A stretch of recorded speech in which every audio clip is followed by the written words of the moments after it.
6, 7, 8, 9, 10. Ready or not? It's not my fault if you are caught. Right, where are they? Let's have a look. Where have they got to? Oh, hello children. Uncle Trev here. We're playing a game of hide and seek. Marvin, Pete the Parrot and Betty are all hiding and I've got to try and find them. Would you like to help me? Come on then, let's see if we can find them. Where could they be? I think I found Betty. Found you, Betty! Oh, you found me, Uncle Trev. Now to try and find the next one. Let me have a look under the table. No, they're not under there. I wonder.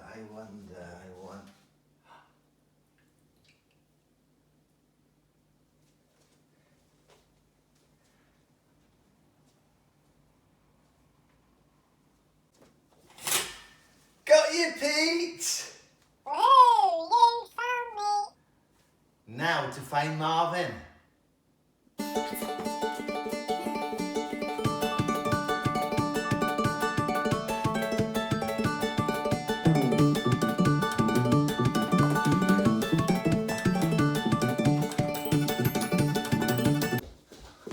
can't find Marvin anywhere. Where has he gone? We'll look for him later. Now then, I wonder, can you think of any stories in the Bible where people were hiding? Well, we're going to find out about one now.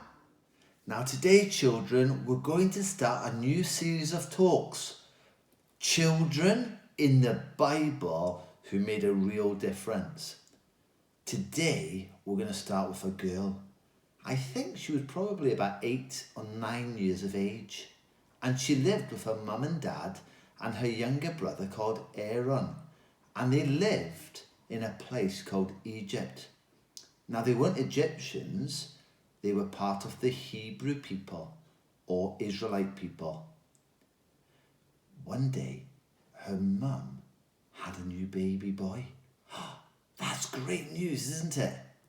But actually, they were quite scared because the king of Egypt, the Pharaoh, he didn't like the Hebrews.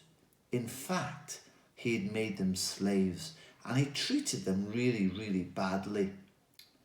He had just made a new rule, and the rule was this, that if a Hebrew mother had a baby boy, then they had to be killed.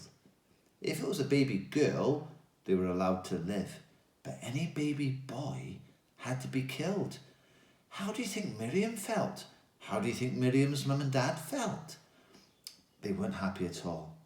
So what they decided to do was that they were going to hide the baby in the house. They hid him. For 3 months, they hid the baby in the house. When the guards came past the window and they were looking, Miriam might take the baby and she might put him in a different place so that the guards could never find him. But after 3 months, the baby probably was too big to hide anymore. So they had to think of another place that they could hide. Where could they hide the baby? And then they had a really good idea. The mum got some papyrus or bulrushes and she started to make a basket. And then when she'd finished making the basket, she covered the bottom of it with black tar to make it waterproof. Do you know where they were going to put the basket? Well, they made like a little bed inside the basket and they put the baby boy into the basket. And then they took the basket down to the river. Now the big river that runs through Egypt is called the River Nile. And they thought the best place to put him was in the river amongst all the bulrushes and the reeds. But how were they sure that he was going to be safe in there? Well, they came up with a really good plan. Miriam, his sister, would stand close by and keep a careful watch on the baby.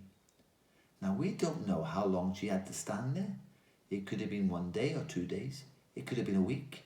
It could have been a month. We don't know.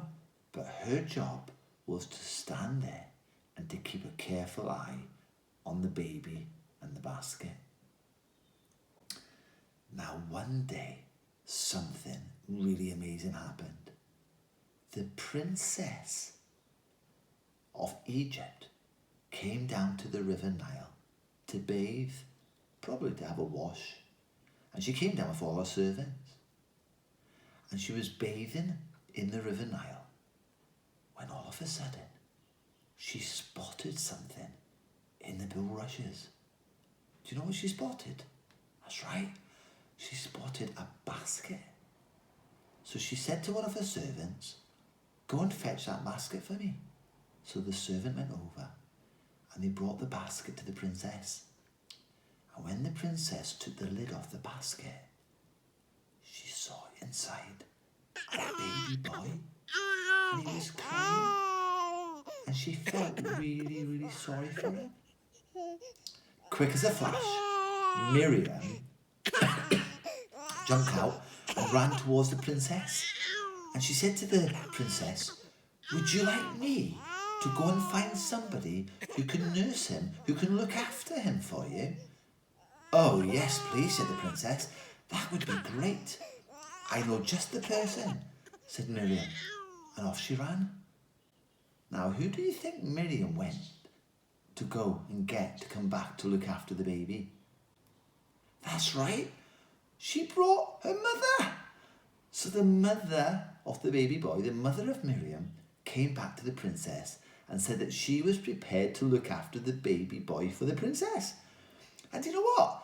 The princess said, "I'll even pay you for doing it." God, isn't that amazing? Wasn't Miriam so good to stand there all that time to make sure her baby brother was safe?